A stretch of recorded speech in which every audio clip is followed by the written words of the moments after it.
Welcome to Imam Ali's Legacy, a channel dedicated to the timeless wisdom, justice, and spirituality of the Commander of the Faithful, Imam Ali bin Abi Talib, peace be upon him.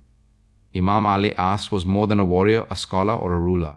He was the living embodiment of truth, justice, and divine wisdom, the man who stood with the Prophet Muhammad PBUH from the very beginning. His words have been preserved in one of the greatest works in Islamic literature, Najh Ul Balagha, or the Peak of Eloquence. And that's where our journey begins. On this channel, we'll explore Imam Ali's legacy through whether you're a student of Islamic history, a seeker of wisdom, but all previous prophets have remembered him from Adam when he was declarating, or just someone looking in today's world in place. You're in the right wood, you're in the right place, you're in the right word, you're in the nice world, or just someone looking from via here or done come looking from imagine elephant here will look prescribe, or just somebody called one must have prescribed, or just a holy prophet reads previous prophet has subscribed, or will often refers to another, or not subscribe, share, and walk with us on this path of knowledge and light. This is more than a channel. It's a journey through the legacy of the Lion of God, Ali's logic. In order to understand this aspect of Najh Ul Balagha, or in other words, to understand Ali when he speaks as a moral and spiritual counselor, and to understand his didactic outlook, so as to draw benefit from that ever-flowing source, it is not enough to enumerate the various themes and topics dealt with by Ali in his discourses. It is not sufficient merely to remark that Ali has spoken about taqwa, tawakkul or zad. Rather, we must see what significance did he attribute to these words. We must uncover his didactic philosophy regarding the development of the human character and his perception of the human aspiration for piety, purity, freedom, and deliverance from spiritual servitude and thraldom. As we know, these are words employed by all, in particular those who are wont to play the role of a moralist. But all individuals do not mean the same kind of by these terms. Sometimes the meanings one person attributes to these words are quite contrary to those meant by another, and naturally lead to conclusions which are quite opposite. Consequently, it is essential to elaborate somewhat the specific meanings of these terms in Ali's vocabulary, starting with taqwa. Taqwa is one of the most frequent motifs of Najh Ul Balagha. In fact, it would be hard to find another book which emphasizes this spiritual term to the extent of this book. Even in Nahjul Balagha, no other term or concept receives so much attention and stress as taqwa. What is taqwa? Often, it is thought that taqwa means piety and abstinence, and so implies a negative attitude. In other words, it is maintained that the greater the amount of abstinence, withdrawal, and self-denial, the more perfect is one's taqwa. According to this interpretation, taqwa is a concept divorced from active life. Secondly, it is a negative attitude. Thirdly, it means that the more severely this negative attitude is exercised, the greater one's taqwa would be. Accordingly, the sanctimonious professors of taqwa, in order to avoid its being tainted and to protect it from any blemish, withdraw from the bustle of life, keeping themselves away from involvement in any matter or affair of the world. Undeniably, abstinence and caution exercised with discretion is an essential principle of wholesome living. For, in order to lead a healthy 87 life, man is forced to negate and affirm, deny and posit, renounce and accept, avoid and welcome different things. It is through denial and negation that the positive in life can be realized. It is through renunciation and avoidance that concentration is given to action. The principle of Tawhid contained in the dictum Li ilaha illa Allah is at the same time a negation as well as an affirmation. Without negation of everything other than Allah, it is not possible to arrive at Tawhid. That is why rebellion and surrender, kafir's unbelief, and iman belief go together. That is, every surrender requires a rebellion, and every faith, iman, calls for a denial and rejection, kaft, and every affirmation implies a negation. The Holy Quran says the following: so whoever disbelieves in Ta'at and believes in Allah has laid hold of the most firm bond. NTU 2056. However, firstly, every denial, negation, rejection, and rebellion operates between the limits of two opposites. The negation of one thing implies movement towards its opposite. The rejection of the one marks the beginning of the acceptance of the other. Accordingly, every healthy denial and rejection has both a direction and a goal, and is confined within certain definite limits. Therefore, a blind practice and purposeless attitude, which has neither direction nor a goal, nor is confined within any limits, is neither defensible nor of any spiritual worth. Secondly, The meaning of taqwa in Najh Ul Balagha is not synonymous with that of abstinence, even in its logically accepted sense discussed above. Taqwa, on the other hand, according to Najh Ul Balagha, is a spiritual faculty which appears as a result of continued exercise and practice.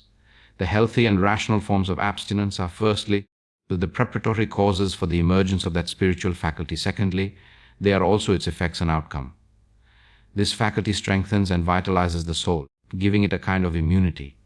A person who is devoid of this faculty, if he wants to keep himself free from sins, it is unavoidable for him to keep away from the causes of sin. Since society is never without these causes, inevitably he has to go into seclusion and isolate himself. It follows from this argument that one should either remain pious by isolating himself from one's environment, or he should enter society and bid farewell to taqwa. Moreover, according to this logic, the more isolated and secluded a person's life is, and the more he abstains from mixing with other people, the greater is his piety and taqwa in the eyes of the common people. 88. However, if the faculty of taqwa is cultivated inside a person's soul, it is no longer necessary for him to seclude himself from his environment. He can keep himself clean and uncorrupted without severing his relations with society. The former kind of persons are like those who take refuge in mountains for fear of some plague or epidemic. The second kind resemble those who acquire immunity and resistance through vaccination, and so do not deem it necessary to leave the city and avoid contact with their townsfolk.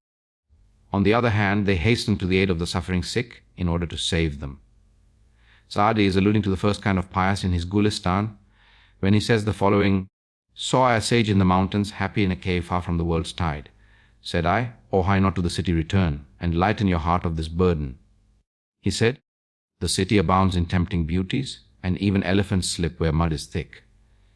Nahjul Balagha speaks of taqwa as a spiritual faculty acquired through exercise and assiduity, which on its emergence produces certain characteristic effects, one of which is the ability to abstain from sins with ease. I guarantee the truth of my words, and I am responsible for what I say. If similar events and experiences of the past serve as a lesson for a person, then taqwa prevents him from plunging recklessly into doubts. 64. Beware that sins are like unruly horses whose reins have been taken away and which plunge with their riders into hellfire. But taqwa is like a trained steed whose reins are in the hands of its rider and enters with its rider into paradise. 65 and 5. This sermon, taqwa, is described as a spiritual condition which results in control and command over oneself. It explains that the result of subjugation to desires and lusts and being devoid of taqwa degrades one's personality, making it vulnerable to the cravings of the carnal self. 64 a bit. Koteb 1665 bit.89. In such a state, man is like a helpless rider without any power and control, whom his mount takes wherever it desires. The essence of taqwa lies in possessing a spiritual personality endowed with willpower and possessing mastery over the domain of one's self. A man with taqwa is like an expert horseman riding a well-trained horse, and who with complete mastery and control drives his tractable steed in the direction of his choice. Certainly the taqwa of Allah assists his awliya, friends, in abstaining from unlawful deeds and instills his fear into their hearts. As a result, their nights are passed in wakefulness and their days in thirst more on account of fasting. 66. Here Ali makes it clear that taqwa is something which automatically leads to abstention from unlawful actions and to the fear of Allah, which are its necessary effects. Therefore, according to this view, taqwa is neither itself abstinence nor fear of Allah. Rather, it is a sacred spiritual faculty of which these two are only consequences, for indeed, today taqwa is a shield and a safeguard, and tomorrow in the hereafter it shall be the path to paradise. 67 in Tatwa 157. Taqwa is compared to an invincible fortress built on heights which the enemy has no power to infiltrate. Throughout, the emphasis of the Imam Tunnel lies on the spiritual and psychological aspect of taqwa and its effects upon human spirit, involving the emergence of a dislike for sin and corruption and an inclination towards piety, purity, and virtue. Further illustrations of this view can be cited from Najh Ul Balagha, but it seems that the above quotations are sufficient.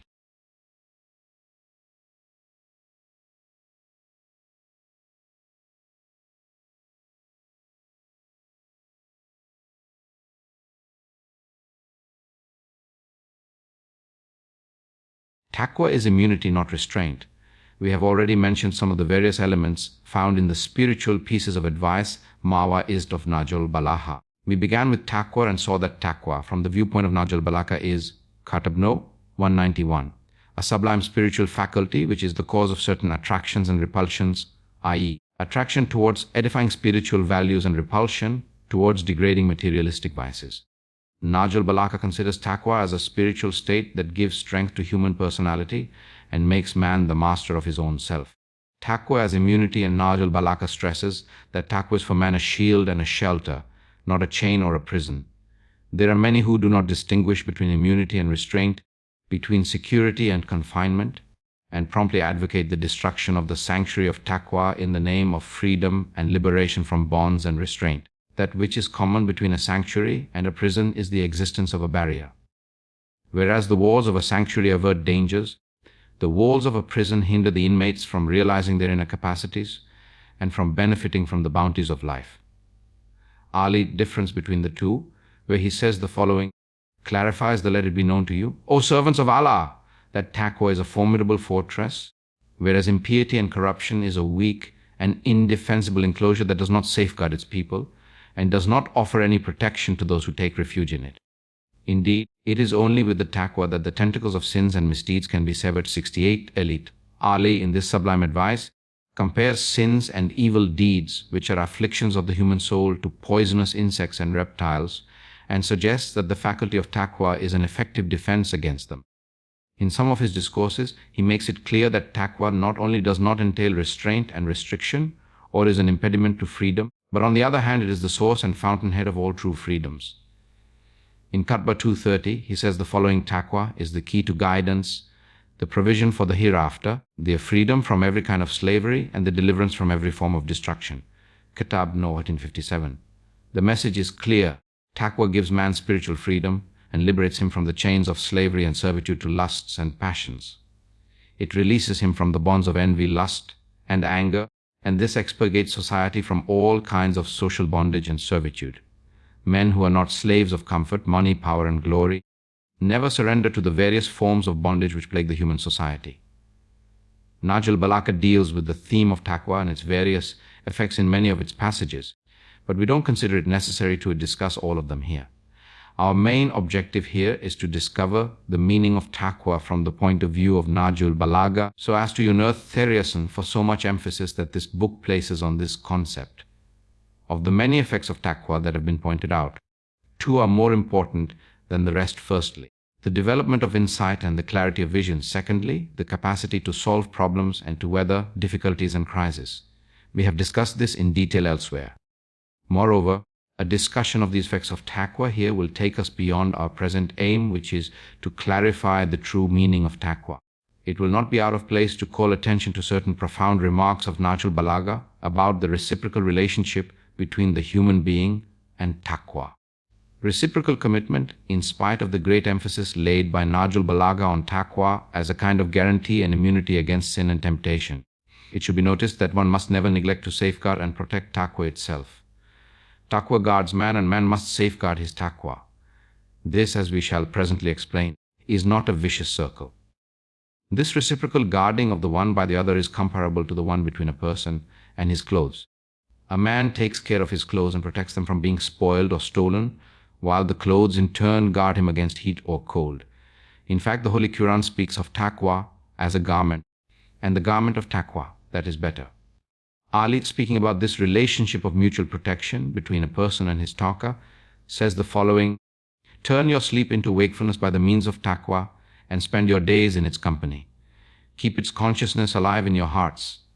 With it wash away your sins and cure your ailments. Beware, guard your taqwa and place yourself under its guard. 70 at another place in the same sermon, Ali says the following, O Allah's servants, I admonish you to cultivate the taqwa of Allah. Indeed, it is a right that Allah has over you, and it is through it that you can have any right over Allah. You should beseech Allah's help for guarding it, and seek its aid in fulfilling your duty to Allah. Zuhd, asceticism, and pity. Another spiritual motive conspicuous in the teachings of Nahjul Balagha is zuhd, which after taqwa is the most recurring theme of the book. Zuhd means renunciation of the world, and very often we encounter denunciation of the world and invitation and exhortation to renounce it. It appears to me that it forms one of the important themes of Nahjul Balagha, which needs to be elucidated and explained in the light of various aspects of Ali's approach. We shall begin our discussion with the word Zud. The words Zud and Radbas, attraction, desire, if mentioned without reference to their objects, are opposite to each other. Zud means indifference and avoidance, and Radba means attraction, inclination, and desire. Indifference can be of two kinds, as involuntary and cultivated. A person is involuntarily indifferent towards a certain thing when by nature he does not have any desire for it, as in the case of a sick person who shows no desire either for food or fruits or anything else. Obviously, this kind of indifference and abstinence has nothing to do with the particular sense implied in Zat. Another kind of indifference or abstinence is spiritual or intellectual. That is, things which are natural objects of desire are not considered the goal and objective by a human being in the course of his struggle for perfection and felicity. The ultimate objective and goal may be something above mundane aims and sensual pleasures. Either it may be to attain the sensuous pleasures of the hereafter, or it may not belong to this kind of things. It may be some high ethical and moral ideal like honor, dignity, nobility, liberty, or it may belong to the spiritual sphere, like the remembrance of Allah, the love of Allah, and the desire to acquire nearness to Him. Accordingly, the Zahid Na'i, one who practices Zand, is someone whose interest transcends the sphere of material existence and whose object of aspiration lies beyond the kind of things we have mentioned above. The indifference of a Zahid originates in the sphere of his ideas, ideals, and hopes, not in his physiological makeup. There are two places where we come across the definition of Zud in Najh Ul Balagha. Both of them confirm the above interpretation of Zud. Ali in Kubba 81 says the following: O people, Zaht means curtailing of hopes, thanking Allah for His blessings and bounties, and abstaining from that which He has forbidden. In Hikmah 439, he says the following: all Zud is summarized in two sentences of the Holy Quran. Allah, the Most Exalted, says, so that you may not grieve for what escapes you, nor rejoice in what has come to you. Luke 57:23. Whoever does not grieve over what he has lost, and does not rejoice over what comes to him, has acquired Zud in both of its aspects. Obviously, when something does not occupy a significant status among one's objectives and ideals, or rather is not at all significant in the scheme of things which matter to him, its gain and loss do not make the slightest difference to him. However, there are some points that need clarification. Is Zud, or detachment from the world, on which Nahjul Balagha, following the Quranic teachings, puts so much emphasis, to be taken solely in an ethical and spiritual sense? In other words, is Zaft purely a spiritual state, or does it possess practical implications also? That is Zud spiritual abstinence only, or is it accompanied by an abstinence in practical life also? Assuming that Zud is to be applied in practice, is it limited to abstinence from unlawful things maharamat, as pointed out in Qatba 94, or does it include something more, as exemplified by the life of Ali, and before him by the life of the Holy Prophet Snef? Proceeding on the assumption that Zud is not limited to maharamat only, and that it covers permissible things mubahat as well, one may ask, what is its underlying rationale and philosophy? What is the use of an ascetic life that limits and confines life, rejecting its blessings and bounties? Is Zat to be practiced at all times or only under certain particular conditions? Is Zald in the sense of abstinence from even permissible things, basically in agreement with other Islamic teachings? Apart from this, the basis of Zurd and renunciation of the world is the pursuit of supramaterial objectives and ideals. What are they from the point of view of Islam? In particular, how does Najh Ul Balagha describe them? All these questions regarding Zaft, renunciation, and curtailing of hope's themes, which have so often been discussed in Najh Ul Balagha, need to be clarified. We shall discuss these questions in the following pages and try to answer them. Islamic Zuhd and Christian asceticism. In the last section we said that Zuhd, as defined by Najh Ul Balagha, is a spiritual state that makes the Zahid, on account of his spiritual and otherworldly aspirations, indifferent towards the manifestations of material existence. This indifference is not confined to his heart, intellect, and feelings, and is not limited to his conscience. It also manifests itself on the practical level of life in the form of simplicity, contentment, and abstention from hedonistic urges and love of luxuries. A life of Zuhd not only implies that a man should be free from attachment to the material aspects of life, but he should also practically abstain from indulgence in pleasures. The Zuhad are those who in life are satisfied with the barest material necessities. Alina was a Zahid who was not only emotionally detached from the world, but also indifferent to its pleasures and enjoyments. In other words, he had renounced the world. Two questions in here. Inevitably, two questions shall arise in the reader's mind. Firstly, as we know, Islam has opposed monasticism, considering it to be an innovation of Christian priests and monks. 72. The Prophet has stated in unequivocal terms that there is no monasticism rabbania in Islam. Once when the Prophet was informed that some of his companions had retired into seclusion, renouncing everything and devoting all their time to worship and prayer in seclusion, he became very indignant. He told them, "I whom your Prophet am not such." In this way the Prophet made them to understand that Islam is a religion of life and society, not a monastic faith. Moreover, the comprehensive and multifaceted teachings of Islam in social, economic, political and moral spheres are based on reverence for life, not on its renunciation. Apart from this, monasticism and renunciation of life are incompatible with the world view of Islam and its optimistic outlook about the universe and creation. Unlike some other philosophies and creeds, Islam does not view the world and life in society with pessimism. It does not divide all creation into ugly and beautiful, black and white, good and evil, proper and improper, right and wrong. Now the second question may be stated in these wordings. Aside from the fact that asceticism is the same as monasticism, which are both incompatible with the Islamic spirit, what is the philosophy underlying side? Moreover, why should men be urged to practice zuhd?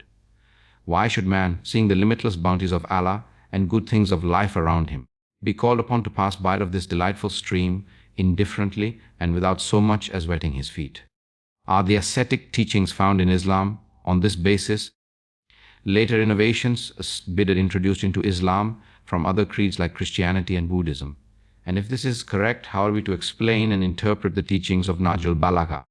How can we explain the indubitable details known about the Prophet's life and that of Ali?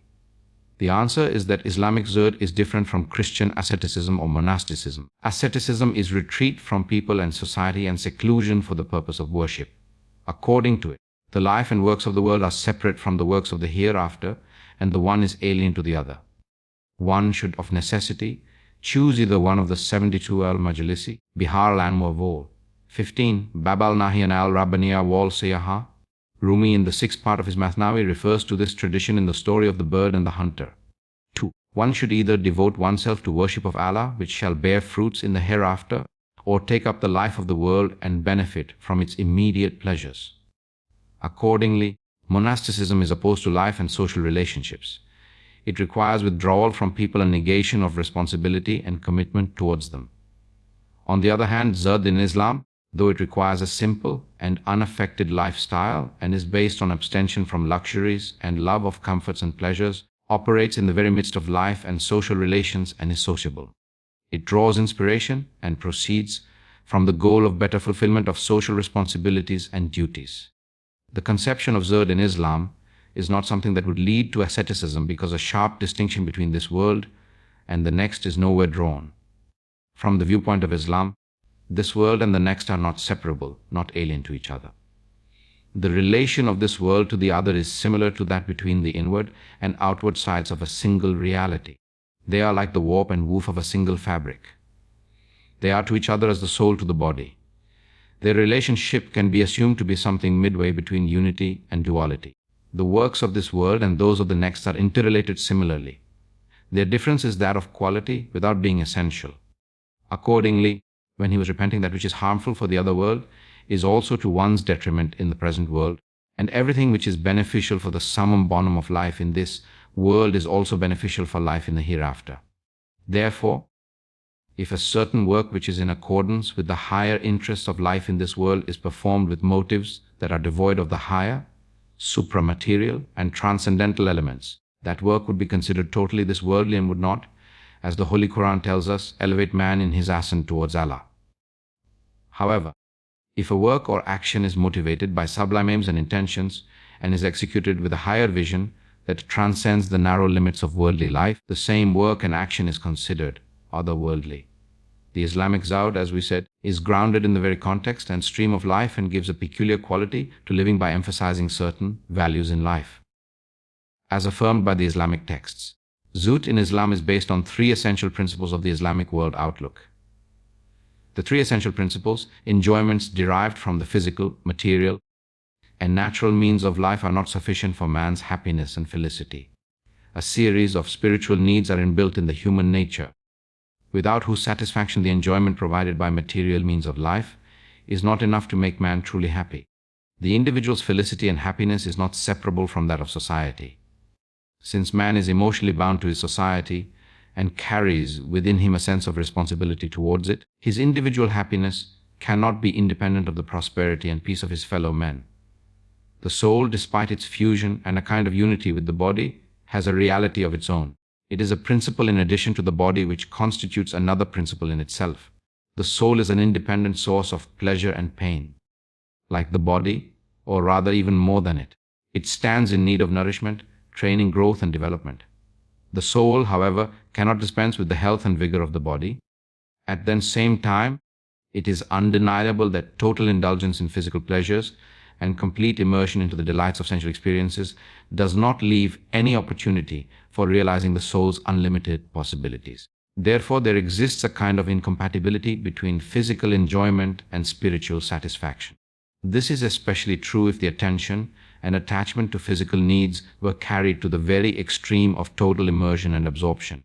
It is not true that all sorrow and grief are related to the soul and that all pleasures are derived from the body. In fact, the spiritual pleasures are much profounder, pure, and lasting than bodily pleasures.